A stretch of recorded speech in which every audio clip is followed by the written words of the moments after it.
हम भारत के पूर्व सैनिक नई प्रेरणा लाए हैं, देश की रक्षा करते थे अब इसे सजाने आए हैं।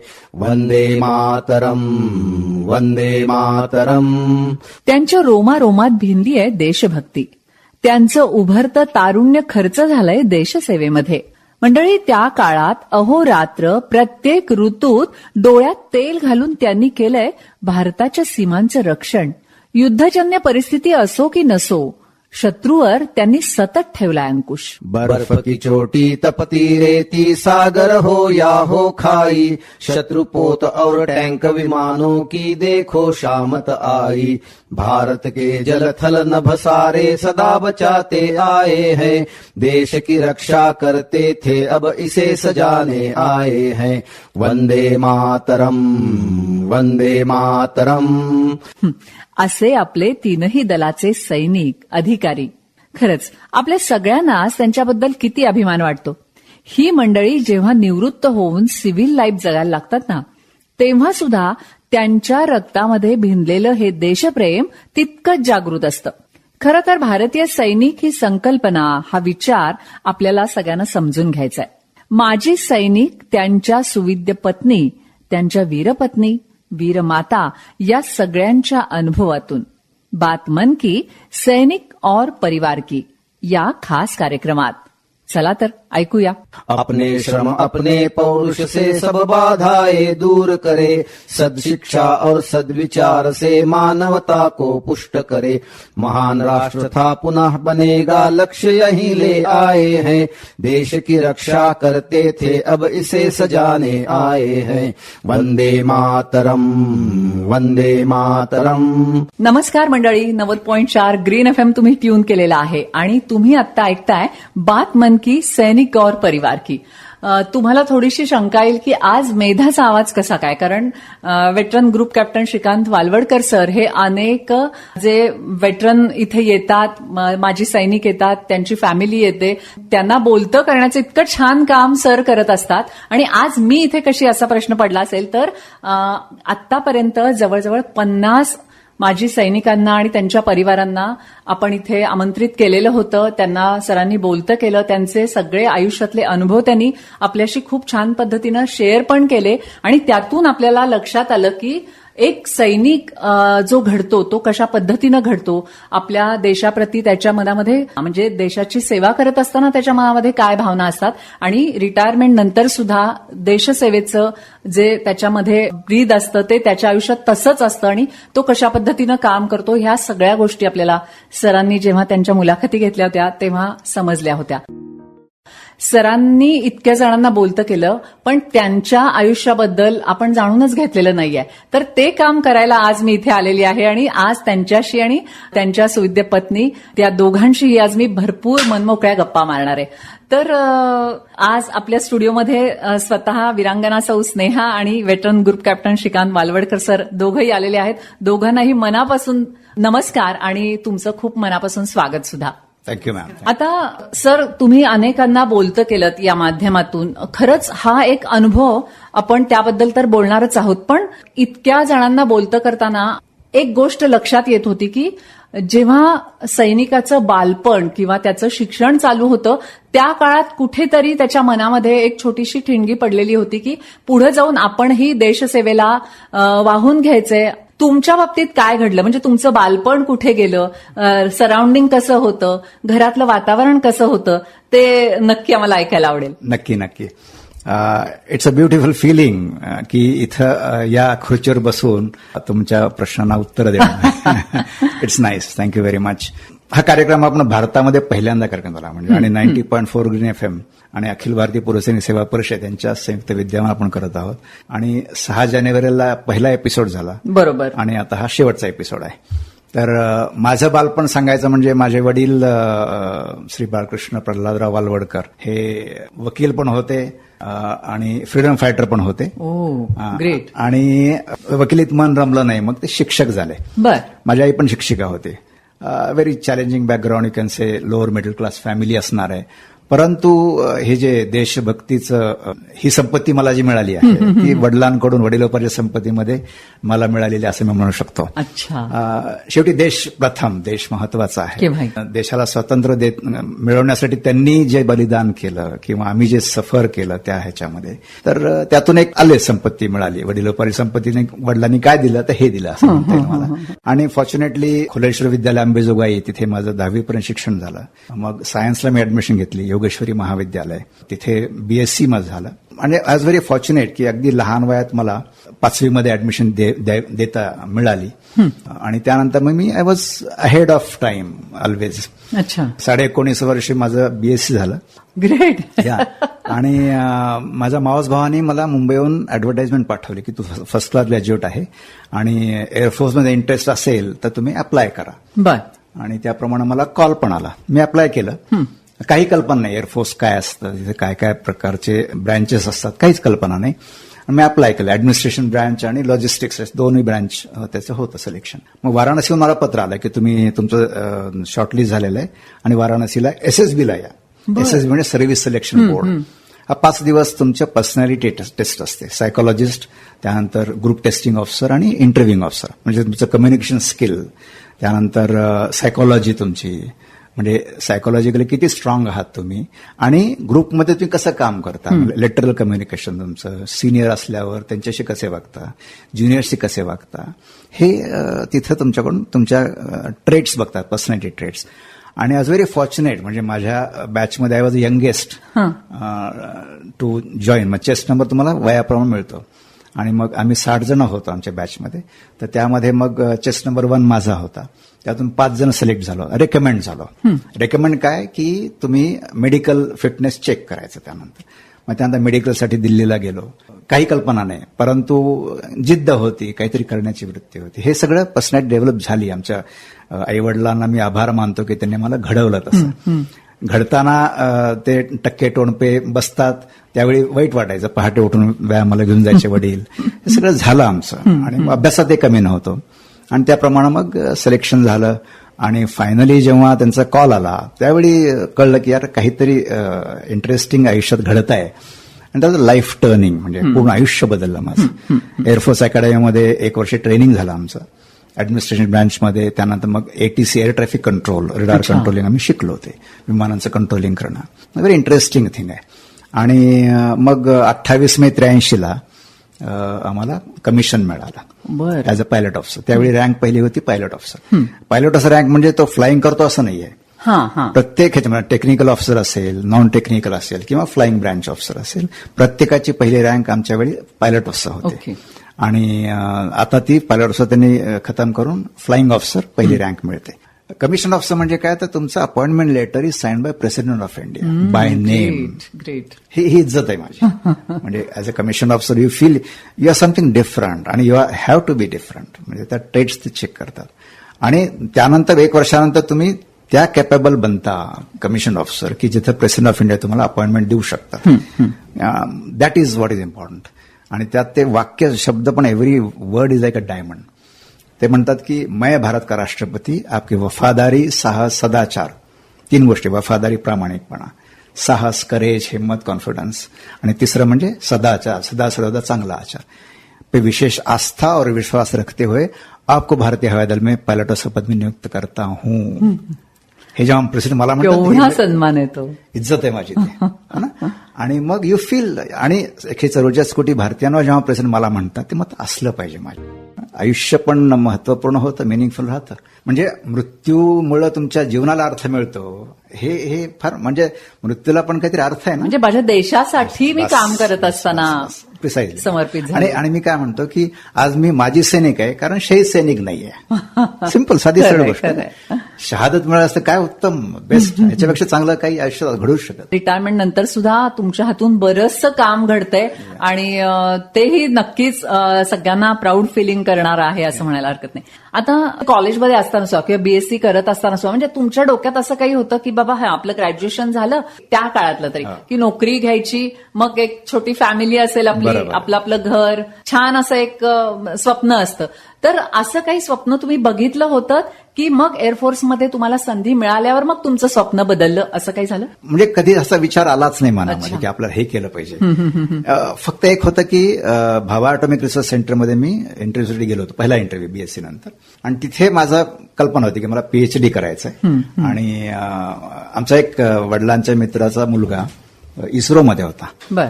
आम्हाला ते गायडन्स होतं की येस, इथं एमएससी इलेक्ट्रॉनिक्स केलं की आम्हाला इस्रोमध्ये अपॉर्च्युनिटीज आहेत.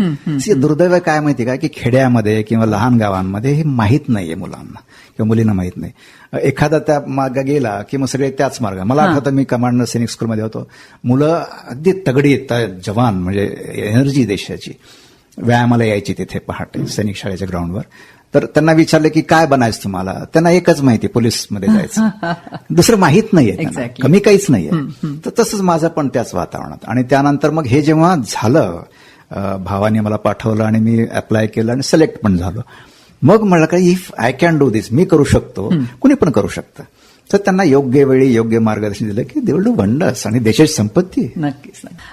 आता तुम्ही इंडियन एअरफोर्समध्ये दाखल झालात आणि हा तुमचा सगळा प्रवास सुरू झाला. मग असंही झालं असेल ना की आता सेटल होताय, मग आता आणखी चांगल्या पद्धतीनं सेटल व्हायसाठी मग घरामध्ये सुरू होतं की आता लग्नाची बोलणी करायला पाहिजेत. तर मॅम कुठे भेटल्या आणि कशा भेटल्या? That's very interesting. ऍक्च्युली माझं काय झालं, 21 वर्ष 14 दिवसांनी मी पायलट असं झालो होतो. आणि एअरफोर्स, आर्मी, नेव्हीचा नियम आहे की 25च्या आत मला लग्न करता येत नाही. अच्छा. ओके. त्यामुळे मला I had 4 years to wait for that. त्यानंतर माझी पहिली पोस्टिंग लेहला, लडाखमध्ये होती. ते तर नॉन फॅमिली स्टेशन आहे. आणि आमचे नातेवाईक सुरू झाले होते की आता तू सेटल झालायस, लग्न कर लग्न कर लग्न कर. तर आत्ता नाही. आणि आमचं दोघांचं नातं आहे, म्हणजे आम्ही नात्यातले आहोत. ही मुलगी आहे, हिचे वडील पण एअरफोर्समध्ये होते, मग ते बॅकग्राऊंड आहे. तर मग तू मुलगी पहा वगैरे. नाही, नात्यात लग्न करायचं नाही, अवघड जागेच दुखणं होतं, असं आमचं कल्पना आहे. काहीतरी अशी एक भावना असते ना, चुकीची असते. आणि नाही. मग शेवटी एक माझ्या मावशीचे मिस्टर म्हटले की श्रीकांत, असं नाहीये, आम्हाला वाटतं, आम्ही सिनियर आहोत, आमच्या विचारांनी वाटतं की समान बॅकग्राऊंड सिमिलर आहे, आणि ती पण त्या बॅकग्राऊंड एअरफोर्समध्ये असल्यामुळे, तर मुलगी पाहत खरं. मग जेव्हा माझी पुण्यात मी असताना बदली झाली सडनली, म्हणजे 3 वर्ष मला वाटलं होतं मी राहीन पुण्यामध्ये, 2 वर्षात माझी बदली झाली आग्र्याला. मग म्हणलं अरे बापरे, आग्र्याला गेलं की मग परत सुट्टी मिळायला पाहिजे, सुट्टीत यायचं, मुलीला पाहायचं, पसंत पडली पाहिजे वगैरे वगैरे, ऑल दॅट. नाही, प्रोसेस फार लॉंग आहे. मग मी म्हणलं ओके, मुलीला पाहतो. मग जॉईनिंग टाइम जो होता, मी सांगलीत आलो, म्हणजे हिला मी सांगलीमध्ये बघितलं. अच्छा. आणि मध्ये मिरजेला राहायचे. आणि मग सांगलीमध्ये बघितलं, अरे म्हणलं मी नाही का म्हणत होतो. आणि मग झालं आमचं. म्हणजे आणि मी एक म्हणतो की तिचं योगदान खूप जास्त आहे माझ्या आयुष्यामधलं. म्हणजे एअरफोर्सने आमच्या आयुष्यात अर्थ दिला ना, तर तिनं स्थैर्य दिलंय, तिनं संसार तिनं केला, नाही होतोच आम्ही. फौजीची wife has to be very strong. आणि आय एम फॉर्च्युनेट की येस, तिनं सांभाळायचं. नक्कीच. तुमचं लग्न ठरल्यापासून होईपर्यंत तुम्ही आग्र्याला होतात की आणि पुन्हा कुठे तुमच्या पोस्टिंग? येस. मी आग्र्याला होतो, परंतु आग्र्याला गेल्यानंतर जेव्हा आमचं ठरलं, लग्न ठरलं, आवडली मुलगी वगैरे, आणि पसंती कळवली, आणि सडनली मला श्रीलंकेमध्ये पाठवलं गेलं. बर. IPKF ऑपरेशन चालले होते, LTT बरोबर आपलं हे चाललं होतं. आणि मला म्हटलं की तुला जायचंय. म्हणलं सर माझं लग्न ठरत आहे वगैरे. ते म्हणले 7 दिवस जा, 7 दिवस आपण दुसऱ्या कोणतरी पाठवूया. आणि ठीक आहे म्हटलं. मी गेलो आणि 3 महिन्यानंतर परत आलो. तर शेवटी नॅशनल रिक्वायरमेंट आहे ना, there is no question of emotions. मग त्याप्रमाणे मग आलो परत IPKF ऑपरेशन्समधून, आणि मग लग्न झालं. मिरजेला लग्न झालं, गजानन मंगल कार्यालयामध्ये, आणि आयुष्याला नवीन वळण मिळालं. खरंच आहे, कारण तो अतिशय महत्वाचा टप्पा होता. या सगळ्याविषयी थोडंसं मी मॅडमना पण बोलतं करणार आहे, पण एक ब्रेक घेऊया आणि त्यानंतर त्यांच्याशी पण गप्पा मारूया. माझ्या आवडीचं गाणं सांगतो. नक्की सांगा. ऐ मेरे प्यारे वतन, ऐ मेरे बिछड़े चमन, तुझ पे दिल कुर्बान. बात मन की सैनिक और परिवार की या कार्यक्रमात मी मेधा तुमच्या सगळ्यांचं परत एकदा स्वागत करते. आता आपण या ब्रेकला जाण्यापूर्वी सरांच्या आवडीचं गाणंही ऐकलं. म्हणजे सतत मनामध्ये देशप्रेम, देशसेवा याच गोष्टी घेऊन ही मंडळी जगत असतात आयुष्यभर. अशा वेळेला त्यांची फॅमिली किंवा त्यांच्या पत्नींचं आयुष्य कसं असतं, तर ते पण आज आपण मॅडमकडून जाणून घेणार आहोत. मॅडम, आपण सरांनी जेव्हा बघितलं आणि तुम्ही पण त्यांना पसंती दिलीत, कारण तुमच्या घरी तर ते बॅकग्राऊंडच होतं, तुमचे वडील एअरफोर्समध्ये होते, तर वडील एअरफोर्समध्ये असताना त्यांचं काम तुम्ही सगळं बघितलेलं होतं, तर असं काही मनात होतं का की मी लग्न करीन तर एखाद्या सैनिकाशीच करीन, किंवा नाही मला ह्यांच्याशी या क्षेत्रातल्या माणसाशी लग्न करायचं नाही, अशा काय भावना होत्या नेमक्या तुमच्या तेव्हा? अगदी ह्याच भावना मी वडिलांना सांगितलं होतं जेव्हा माझ्यासाठी स्थळ बघायला सुरू केलं. म्हटलं मला फौजीशीच लग्न करायचंय. Great. I cannot imagine my self म्हणजे बँकरची बायको किंवा इंजिनियरची बायको नाही. तर ऍक्च्युली माझा जन्म इकडचा नरसोबावाडीचा, आणि वडील एअरफोर्समध्ये होते, तर त्यामुळे सगळीकडे फिरत फिरत केंद्रीय विद्यालयामध्ये पुण्याला, बँगलोरला, बडोद्याला ते रिटायर झाले. मग तेव्हा आम्ही मिरजेला येऊन सेटल झालो. आणि मी न्यू इंग्लिश स्कूलमध्ये टीचर होते मिरजेला. आणि मग तेव्हा स्थळ बघायला सुरू केलं आणि आले. तर देवानी माझं ऐकलं, मला एअरफोर्सचा नवरा मिळाला. आणि फर्स्ट पोस्टिंग आग्र्याला मी जॉईन झाले. आणि त्यानंतर आमचं रुटीन सुरू झालं. बरोबर. इतर ज्या वीरांगना असतात तर त्यांच्या बाबतीत असं बऱ्याचदा घडलेलं आपण ऐकलेलं आहे या कार्यक्रमामधून, की मी थोडी ग्रामीण भागातली होते किंवा घरामध्ये या क्षेत्राशी संबंधित कोणीच नव्हतं, काहीच अनुभव नाही, त्यामुळे थोडीशी भीती होती. तुमच्या बाबतीत तर तसं काही झालं नव्हतं, पण तरी सुद्धा तुम्हाला असे काही वेगळे, चांगले असतील वाईट असतील, असे काही अनुभव आले? हो, बरेच आले, चांगले वाईट. त्याच्या आधी मी एक छोटीशी हे सांगू इच्छिते. पुण्याला 71 वॉरच्या वेळेस तेव्हा मी दुसरीत वगैरे होते, आणि माझ्या वडिलांना टीडीवर म्हणजे टेम्पररी ड्युटीवर जावं लागलं होतं हलवाऱ्याला, वॉरसाठी म्हणूनच. ते त्यांचा ट्रेड होता इलेक्ट्रिशियन, म्हणजे विमानांची जी इलेक्ट्रिकल कनेक्शन्स वगैरे असतात ते त्याच्यावर काम करायचे. तर त्यांना हलवाऱ्याला जावं लागलं होतं, अगदी बॉर्डरवर, पाकिस्तान बॉर्डरवर. तर इकडे आम्ही बघायचो घराच्या समोर ट्रेंचेस खणलेले होते.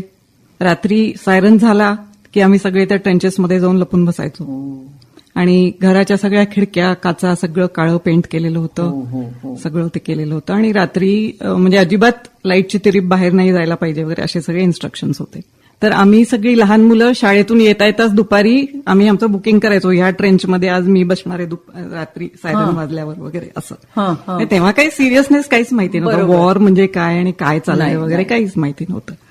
आणि आईचं मी बघितलं, रोज सकाळी लवकर 6 वाजता वगैरे असेल, 6-6:30ला रेडिओवरती न्यूज ऐकायची.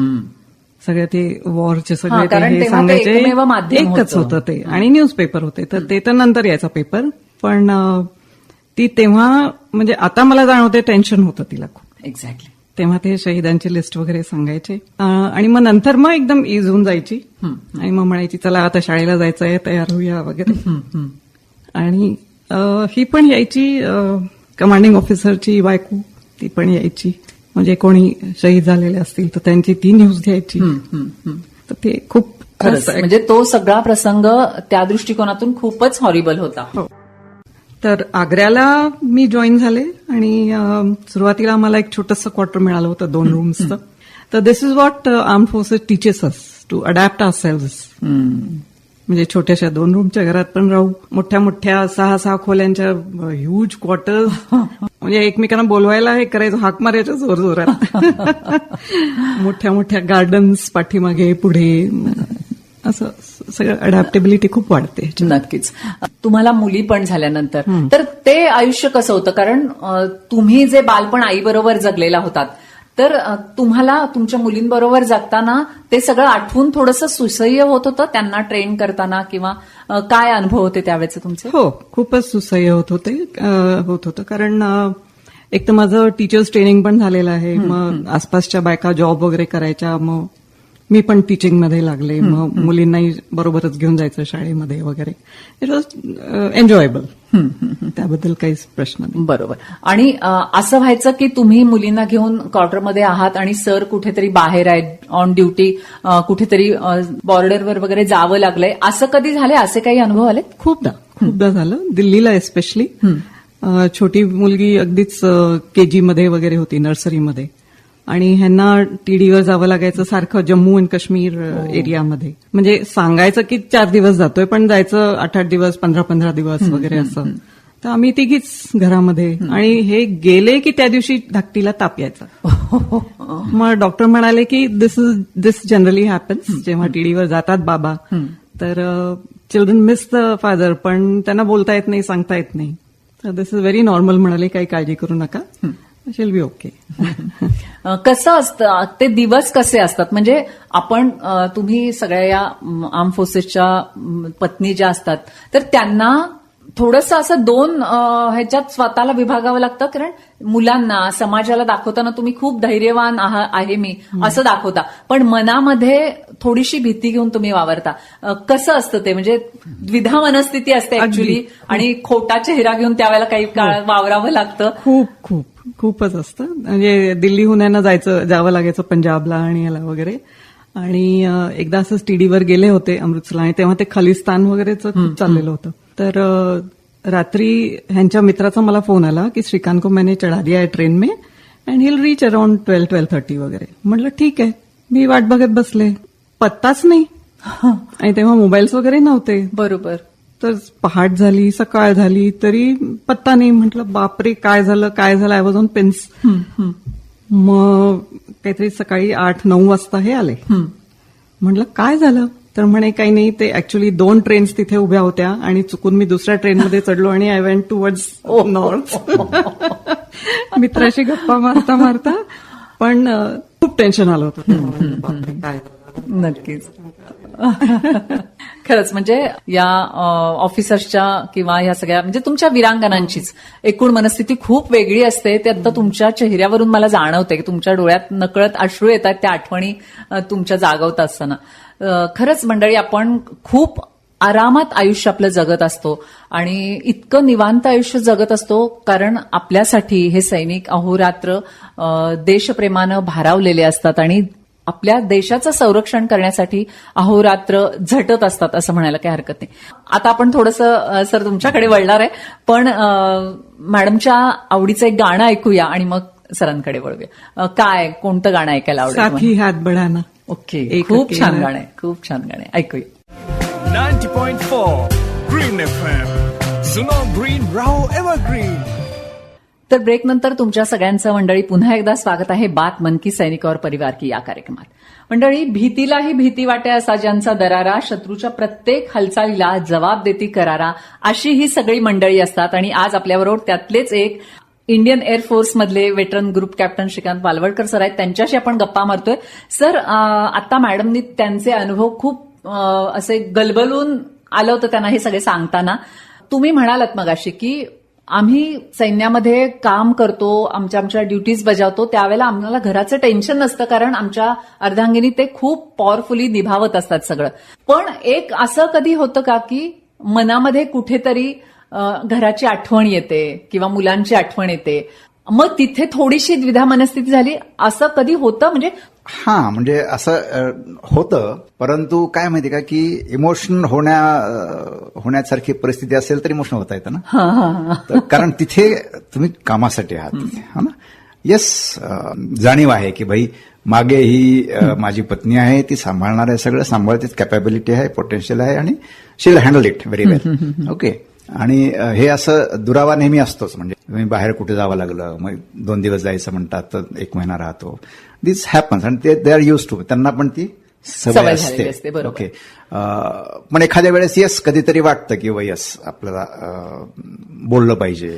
मग जसं तिने सांगितलं लहान मुलीला ताप यायचा मग लँडलाईनवरून फोन करून बोलायचं मग ती कम्फर्टेबल व्हायची. तर होतं शेवटी माणूस आहे इमोशन्स प्रत्येकाला असतात. हा झाला थोडा इमोशनल भाग. पण एकूणच तुम्ही अनेक ठिकाणी तुमची पोस्टिंग झाली तर त्या सगळ्यातले जे अनुभव होते असे काही अनुभव आहेत की तुम्हाला आज इथून सांगावेसेच वाटतात ते आपण थोडेसे शेअर करूया. भरपूर आहेत मॅम. म्हणजे मी म्हणतोय की आता 3 स्टेज राहिल्या आयुष्यामधल्या माझ्या. पहिली स्टेज म्हणजे जेव्हा शरीर साथ देणार नाही. मन तर कधी वीक होणारच नाही पण शरीर साथ देणार निसर्ग ते होणार. तुम्ही व्यायाम करा किती जरी केलं तरी ते होणार आहे. तर त्यावेळी या ज्या आठवणी आहेत एअरफोर्समध्ये every day is a new life. प्रत्येक दिवस निराळं आयुष्य आहे आणि वाटतं येस आज आहे आपल्याला अजून वेळ आहे. आणि प्रत्येक अनुभव असा त्या अनुभव्या त्या आठवणी सलाईन मेडिसिन ऑक्सिजन त्यावेळेस असणार आहे माझं. तर आठवणी भरपूर आहेत. ॲज अ पायलट ऑफिसर पहिली पोस्टिंग लेहला होती.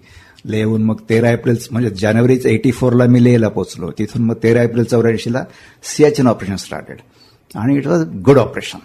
आणि फॉर्च्युनेटली त्यात भाग घ्यायला मला चान्स मिळाला त्या दिवशी 13 एप्रिल 84. त्यानंतर मला नेक्स्ट 2 इयर्स मी त्यात जाऊन येऊन करायचो बेस कॅम्पला किंवा पुढे. तर हा एक अनुभव खूप चांगला आहे. आणि इमॅजिन की एक तरुण मुलगा किंवा माझा सैनिक सुद्धा तिथे जेव्हा -45-50 डिग्री टेम्परेचर उभारतो, समोर पाकिस्तान आहे, मागच्या बाजूला चायना आहे, त्या कॉर्नरवर तो सॅल्टोरो रीचवर उभा असतो, काय अभिमान वाटेल त्याला. आयुष्याला अर्थ आहे माझ्या, हो ना. आणि मागे 144 कोटी भारतीय आहेत, मी त्यांच्यासाठी इथं उभा आहे. ही भावनाच इतकी मोठी आहे ना की मग बाकी छोट्या छोट्या गोष्टी म्हणजे ती एक नशा आहे. म्हणजे अनुभवलंय ते. आणि ते म्हणतात आमच्याकडे त्या गोळीवर तुमचं नाव असेल ना ती येणार, शोधत येणार तुम्हाला. तरी काय एखाद दुसरा असा अनुभव सांगा की आम्हाला ते जाणवेल, तुम्ही जे प्रत्यक्ष भोगलेत. आग्र्याहून मला दिल्लीला गेलो, दिल्लीहून चेन्नईला गेलो, चेन्नईहून जाफनाला लँड केलं आणि मी माझ्या एअर ट्रॅफिक कंट्रोल टॉवरवर बसलो होतो. ओके. आणि Jaffna is about 25-30 kilometres from that airport. मग नियम असा होता की LTT was very strong that time आणि दे वर अटॅकिंग इंडियन आर्म फोर्सेस. नियम असा होता की कन्व्हॉयमध्ये गाड्या न्यायच्या. तर अशा गाड्या चालल्या होत्या, 10-15 गाड्या एकत्र सगळ्या गेल्या पाहिजे. म्हणजे कसं अटॅक झाला तर तुम्ही एकमेकाला डिफेंड करू शकाल. तर त्याप्रमाणे मी बसलो होतो ऑफिसमध्ये, भोंकन असा आवाज झाला. निवडून बघितलं, ग्लास हाऊस असतं ते बघितलं तर ते एक अशी गाडी उडाली होती. त्या क्षणी त्या मिनिटाला 20 ते 25 भारतीय स्त्रिया विडो झाल्या. बापरे, हे वॉर आहे. It's a dangerous ma'am. War is not a solution. खूप वाईट परिस्थिती असते. आणि त्या लेडीज आपल्या भारतामध्ये होत्या. म्हणजे किती आयुष्य बदलून जातं ना. नक्कीच. त्यामुळं हे जे स्टेट्समन आहेत किंवा राजकारणी जे आहेत, ज्यांनी निर्णय घेतात, वॉर अवॉइड करणं आवश्यक आहे. कारण हे कुणालाच चांगलं नाही. नक्कीच नक्कीच. म्हणून हा अनुभव मला वाटतं की सगळ्यांना सांगू शकेल की वॉर सोल्युशन नाहीये. नक्की नक्की. कारण ते तुम्ही प्रत्यक्ष नजरेसमोर बघितलं तर त्याची जी दाहकता होती ती खरंच मन सुन्न करणारी होती. तुम्ही सांगताय आता इतकी जुनी गोष्ट तरी सुद्धा ते खूप असं मन विचलित करणारं होतं असं म्हणायला हरकत नाही. सर, तुम्ही जेव्हा रिटायर झालात तर त्याच्यानंतर आता तुम्ही काय काय केलेले आहेत तुमच्या निवृत्तीनंतर आणि पुढचे प्लॅन्स काय आहेत ते पण सांगूया. मॅम, मला वाटतं की म्हणजे आता माझं वय 63 वर्षाचं आहे. म्हणजे 25 वर्ष वय आणि बाकी रिमेनिंग अनुभव आहे. तो अनुभवाचे वय वाढणार. तर मी म्हणतो की प्रत्येक तरुण मुलगा, प्रत्येक तरुण मुलगी आपल्या देशाची संपत्ती आहे मॅम, ती एनर्जी आहे. ओके. मी जेव्हा ठरवलं एअरफोर्स लवकर सोडायचं त्यावेळी 3 कंडिशन होत्या. पहिली कंडिशन होती की मेट्रोपॉलिटन सिटीजमध्ये मोठ्या A ग्रेड सिटीत राहायचं नाही. B ग्रेड सिटीत माझी जास्त आवश्यकता आहे. इथं मुलांना माहीत नाही, कमी काहीच नाही आहे. अगदी. ओके. आणि दुसरं होतं की जॉईन सम स्कूल कॉलेज जिथं मुलं मुली मिळतील, मला त्यांना सांगू शकेल. आणि तिसरं होतं की निवृत्त होतच नाही आम्ही कधी. आयुष्याला अर्थ द्यायचा. पहिल्या इनिंगमध्ये मिळाला अर्थ पुन्हा त्याच्यापेक्षा चांगलं मिनिंग दुसऱ्या इनिंग देऊ शकतो का मी. म्हणून हम भारत के पूर्व सैनिक नई प्रेरणा लाए हैं, देश की रक्षा करते थे अब इसे सजाने आए हैं. वंदे मातरम, वंदे मातरम. आणि माझ्या आयुष्याचं आता सेकंड इनिंग मधलं टार्गेट हेच आहे. एकही मुलगा किंवा मुलगी माझ्या संपर्कात आल्यावर असं म्हणणार नाही की मला माहित नव्हतं म्हणून गेले नाही. 78 वर्ष झाली इंडिपेंडन्सला. आता तुकाराम महाराज म्हणतात तसं की आता उरलो उपकारापुरता. देत राहायचं मॅम. भरपूर घेतलं, भरपूर मिळालं समाजाकडून, आता द्यायचं हे महत्वाचं. आणि म्हणून खेड्यामधल्या मुला मुलींना मी कॉलेजेसमध्ये जातो, सांगतो. आणि मला आठवतं मी जेव्हा कमांडंट सैनिक स्कूल तासगावला होतो तेव्हा एअर फोर्सची टीम इथं आली होती सिलेक्शन करायला. तर तिथला एक मित्र एअर कमांडर ब्रिगेडियर रँकचा ऑफिसर, त्याच्याशी मी बोललो. म्हणलं की यार तुम्ही सांगली जिल्ह्यात कधी आला नाहीये, आमच्या मुलांमध्ये काय कमी आहे, त्यांचे पण सिलेक्शन करा, या तुम्ही सिलेक्शन करायला. शेखर गायकवाड इथे कलेक्टर होते. ओके. 107 एअरफोर्सचे लोक 7 अधिकारी आणि 100 अदर लोक म्हणजे सीओज वगैरे इथे आले होते. शेखर गायकवाडने खूप मदत केली, डिस्ट्रिक्ट ऍडमिनिस्ट्रेशन. आणि त्यांना मी म्हटलं की सर हे येत आहेत, आपल्या मुलांचा फायदा आहे, कारण वानखेडेवर सचिन तेंडुलकर सेंचुरी मारणार, सांगली जिल्ह्यातल्या मुलांचा फायदा होणार आहे, पहिल्यांदा येत आहेत, तर लेट्स डू समथिंग. मग ते आणि म्हणलं तासगावला करायचं, डोंगरसनी, पलूस, भिलवडी, खेड्यातल्या मुलांसाठी करायचं. मला काही कमी नाही मुलांमध्ये, मॅम, मुलींमध्ये काही कमी नाही. बिचारांना माहीत नाही ही एनर्जी देशाची, आणि अपॉर्च्युनिटी देणं आपलं काम आहे ना. वी ओव इट टू देम. त्या जनरेशनला आपलं देणं लागतो आपण हे.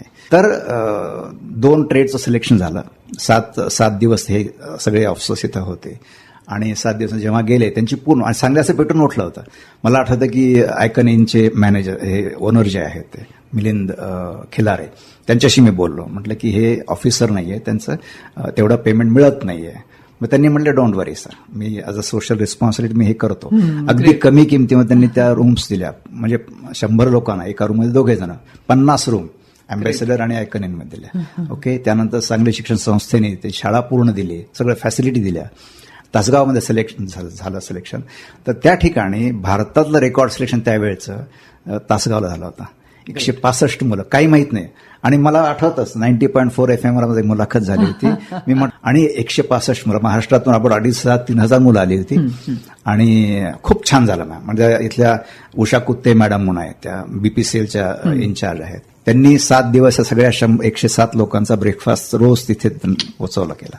ओके. रोटरी क्लबनी असे 100 ml पाण्याचे पाऊचेस, कारण मेचा महिना होता, गरमी होती, आणि मुलांना 10,000 पाऊचेस त्यांनी तर प्रोव्हाइड केले. सांगली हे आहे मॅम, ही डायनामिझम आहे सांगलीमध्ये, सांगलीकरण. नक्की. म्हणजे एखादी व्यक्ती खूप चांगलं काम करते आणि देशाप्रती अभिमान असणाऱ्या सगळ्या व्यक्ती हे इतकं चांगलं काम करतात म्हणल्यावर समाजामध्ये पण ती मानसिकता आहे की हात पुढे केला जातो. आणि तुमच्यासारख्यांनी जर हात मागितला तर नक्की सगळी सांगली तुम्हाला हात देणार, याचा विश्वास नक्कीच आहे आपल्याला. आणि मला वाटतं की ही माझी जबाबदारी आहे. नक्की. अब तुम्हारे वाले वतन साथियों म्हणायचा हक्क मला काय मिळणार आहे जेव्हा मी त्यांना सांगेन, मग हँडल करतील ना ते. काय कंडिशन आहे सर आता? म्हणजे फक्त माहिती नाही आहे की ती आवड नाहीये मुलांमध्ये, किंवा काय भीती आहे त्याची? काय वाटतं तुम्हाला? मला वाटतं की माहिती नाहीये. ओके. म्हणजे कशी तयारी करायची मी सांगतो. म्हणजे पालकांसाठी जर ऐकत असले तर त्यांना सांगतो की 5वी पासून मुलाला मुलीला डेव्हलप करायला सुरुवात करा. 5वी ते 8वी तिला रोज एक सकाळी व्यायामाला त्या मुलाला मुलीला घेऊन जा व्यायामासाठी. तुमचा व्यायाम होईल. आपण सिव्हिलमध्ये वगैरे व्यायाम करत नाहीत लोक, बरोबर, म्हणजे पोट वाढलेलं असतं, मग दुर्दैव होतं.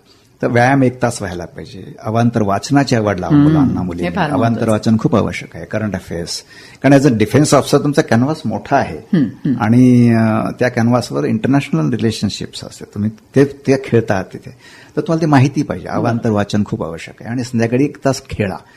स्पोर्ट्स फील्डवर 1 तासामध्ये अननोईंगली तुमच्यात लिडरशिप क्वालिटीज डेव्हलप होतात. ओके. म्हणजे फेल्युअरमधून राईज होणं पण तिथं तुम्ही शिकता. आणि हा माझी टीम आहे, माझा माणूस आहे, माझा देश आहे, तिथं निर्माण होतं. एक्झॅक्टली. म्हणजे हे त्या मुलांना सवय लावा, मुलींना सवय लावा. 8वी नंतर शी डझंट नीड यू. पेरेंट्सची तिला सवय होऊन जाते, मग ते बरोबर कळते दिवस माझा हा असला पाहिजे. अजून एक अनुभव मला सांगायला आवडेल. जेव्हा आम्ही बँगलोरला पोस्टिंग वर होतो, आय थिंक 2004, तर तेव्हा हे कमांडिंग ऑफिसर होते तिथे, आणि ह्यांच्या अंडर अबाउट 250 एअरमन होते, आणि त्यांच्या सगळ्यांच्या बायकांची इन्चार्ज मी होते. तर त्या असोसिएशनला अफवा म्हणतात, म्हणजे एअरफोर्स वाईव्स वेलफेअर असोसिएशन, त्याची मी प्रेसिडेंट होते. तर आमच्या महिन्याला मीटिंग्स वगैरे असायच्या.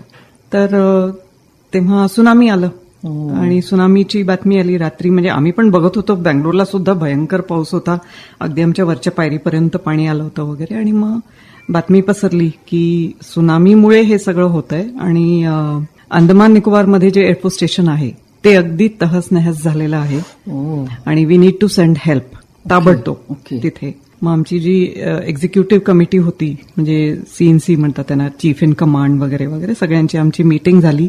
आणि मग आम्ही ठरवलं की रात्रभर बसून हे सगळं आपण कलेक्शन करायचं, काम करायचं, आणि पहाटे विमानं गेली पाहिजेत. अच्छा. टू हेल्प पीपल तिकडे. तर रात्रभर मग आम्ही सगळीकडे फिरत होतो. मग ते बॉक्सेस भरले, ब्लँकेट्स काय, कपडे काय, आणि लोकांनी खूप दिलं, भरभरून दिलं अगदी. औषधं, डायपर्स, नॅपकिन, सगळं आम्ही कलेक्ट केलं. जॅमच्या बॉटल्स, खाण्यापिण्याचं सामान, वस्तू, पैसे सुद्धा 80,000 रुपये कलेक्ट झाले होते. मग ते सगळं कलेक्ट करून मग पहाटे विमानं गेली आणि मग तिथे जे कोणी होते थोडेफार लोक, त्यांना सगळ्यांना ती मदत ताबडतोब तिथे, आणि चेन्नई, तांबरमला तिकडे पण. तर त्या दिवशी असं वाटलं की यार, एअरफोर्समध्ये आहे त्यामुळे आपण हे सगळं करू शकलो. खरंय. म्हणजे तो एक कुठेतरी स्वाभिमान जागा होतो, म्हणतो की नाही, की किती छान वाटलं असेल त्यावेळेला तुम्हाला, की एवढी मोठी मदत आपण आपल्या एका शब्दावर होऊ शकते आणि हे सगळं घडू शकतंय. खूप छान, खरंच खूप छान. आणि नंतर मग तिथल्या सगळ्या लोकांची त्यांनी पोस्टिंग केली ना, म्हणजे ते ट्रॉमॅटिक होतं सगळं ते. तर 2 महिन्यांनी जेव्हा आमची अफवा मीटिंग चालू होती, तेव्हा मला पाठीमागे बसलेली एक बाई अशी खूपच शांत बसलेली, म्हणजे नॉर्मल नाही असं वाटलं. तर मग मी विचारलं माझ्या सेक्रेटरीला, म्हटलं ती अशी का बसलीये, म्हटलं तिकडे एकटीच का बसली, नाही बायका जमल्या की काय गप्पा आणि हसणं खिदळणं चालू असतं. मग तिने म्हटलं की मैम वो सुनामी स्ट्रक एरिया से आई है, अंदमान से आई है पोस्टिंग पे. मग म्हटलं आपण मग तिचा अनुभव विचारूया. मग तिला बोलवलं आम्ही स्टेजवर. तर ती म्हणे की जिस दिन सुनामी आया उस दिन मेरे हस्बंड नाही थे, म्हणाली. ते गेले होते कलकत्त्याला, काहीतरी काम होतं म्हणून. तर मी आणि माझं 8 महिन्याचं बाळ, आम्ही दोघेच होतो घरामध्ये. आणि मग दुपारी म्हणाली, एकदम असा शोर सुनाई दिया की तुफान आ रहा है, निकलो सब घर से निकलो वगैरे. तर मी पण म्हणाली, माझ्या बाळाला घेऊन बाहेर पडले. तर बघितलं तर सगळेजण म्हणत होते आणि दिसत पण होत्या लाटा मोठ्या मोठ्या येणाऱ्या समुद्राच्या. ती म्हणे तिथे 2 अशी झाडं होती, तर एका झाडावरती सगळे लोक उतरून तिथे जाऊन चढून बसले झाडावर, की तुफान आ रहा है, आ जाओ. तर त्या झाडावर जागा नव्हती म्हणून ही आपल्या बाळाला घेऊन दुसऱ्या झाडावर चढली. आणि ती म्हणे मी चढ़ले, सेटल हो ही रही थी पेड़ पे, उतने में म्हणाली एक बड़ी लहर आई और उस पेड़ को पूरा लेके गई, म्हणाली. हॉरिबल. ती म्हणे आत्ता शेजारचे सगळे माझे त्या झाडावरती उभे होते आणि त्या झाडासकट सगळे गेले, म्हणाली, समुद्रामध्ये. आणि उस पेड़ पे मैं अकेली खड़ी थी मेरे बेबी को लेके. बापरे, किती भयानक अनुभव होता हा. आणि ते असं फर्स्ट हँड ऐकलं तर त्या दिवशी अगदी म्हणजे हॉलमध्ये एकदम पिन ड्रॉप सायलन्स होता. म्हटलं कमाल आहे. मग तिला म्हणजे त्या सायकोलॉजिकली तिला जरा खूप डिस्टर्ब होती ती, मग तिला ट्रीटमेंट वगैरे द्यावी लागली. पण हा एक अनुभव होता. आणि अजून एक म्हणजे भुजला जेव्हा अर्थक्वेक आला होता, कारण आमचं कसं असतं, आर्मी सारखं अगदी काय मी समोरासमोर जाऊन फाईट वगैरे करत नाही, पण हे असं नॅचरल कॅलॅमिटीज मध्ये एअरफोर्सची खूप हेल्प होते. तर एकदा 26 जानेवारीची काहीतरी तयारी चालली होती आमच्या शाळेमध्ये. मी तेव्हा टीचर होते शाळेमध्ये, एअरफोर्स स्कूलमध्ये बँगलोरला. तर एक टीचर माझ्या शेजारी मिसेस मुखर्जी बसली होती. ती म्हणे ऐसे 26 जनवरी आता है तो बड़ा टेंशन हो जाता है. म्हटलं क्यों, क्या हुआ?